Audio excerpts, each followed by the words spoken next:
Good morning. ఈరోజు నేను ఏం చేశాను తెలుసా? మా ఇంట్లో ఇడ్లీ పిండి మిగిలిపోయిందనమాట.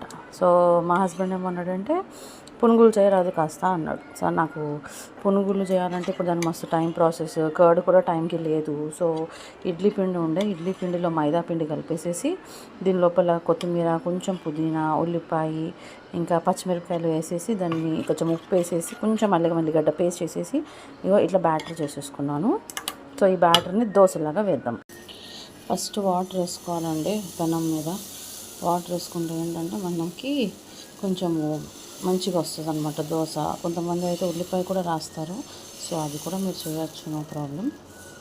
ఉల్లిపాయ కూడా వేసుకొని మీరు దోశలా చేసుకోవచ్చు. నాకు సమ్టైమ్స్ అయితే పెనం చాలా సతాయించి వస్తూ ఉంటుంది, రాదు ఎంత కష్టపడ్డా కూడా. ఇది అందరి ఇళ్ళలో సహజం అనుకోండి. ఏదో కొంతమంది వీడియో చేయాలని చెప్పేసి ఎంత మంచిగా వచ్చినట్టు చేస్తారు, కానీ ఎవ్రీ హౌస్ ప్రాబ్లం అది, అందరి ఇంట్లో ఉన్న ప్రాబ్లమే అనమాట. దోశ వేద్దాం అనుకుంటే టైంకి అది సరిగ్గా రాదు, లేకపోతే ఏదో ఒక ప్రాబ్లం వస్తుంది. సో ఇట్లా స్మెల్ అయితే అదిరిపోతుందండి. ఇది ఏం బ్యాటర్? ఇడ్లీ పిండి మిగిలితే దాని లోపల మైదా వేసి ఉల్లిపాయ, కొత్తిమీర, పుదీనా, పచ్చిమిరపకాయ, మీకు అన్నీ కావాల్సినవన్నీ పొలం మీదనే ఉన్నాయి. సో చేసి దానికి ఆయిల్ వేసి ఈరోజు టిఫిన్. యాక్చువల్లీ నిన్న ఏం చేశానంటే ఇడ్లీ చేశాను నిన్న. సో చూపిద్దాం అనుకున్నా, నేను మర్చిపోయాను. సో ఇది అయిన తర్వాత చూపిస్తా. ఇది ఆల్రెడీ ఒకటి వేసేసాను, ఇప్పుడు ఇంకోటి అవుతుంది అనమాట ఇక్కడ.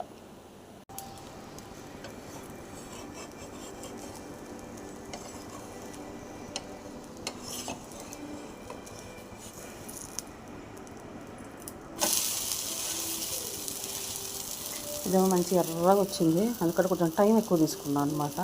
దీన్ని కొంచెం సిమ్లో పెట్టి కాల్చాను, సో అందుకని వైట్గా వచ్చింది. సో కొంచెం ఆయిల్,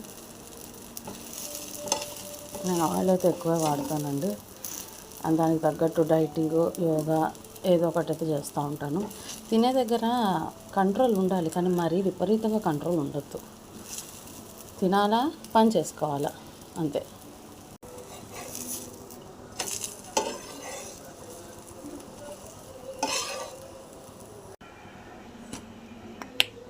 సో దీంట్లోకి పుట్నాల చట్నీ చేస్తాను, చేసిన తర్వాత చూపిస్తాను. Okay, chutney ready. సో వేడి వేడి మైదా ఇడ్లీ పిండి దోశ విత్ పుట్నాల పప్పు chutney ready. Please do like, subscribe and please support.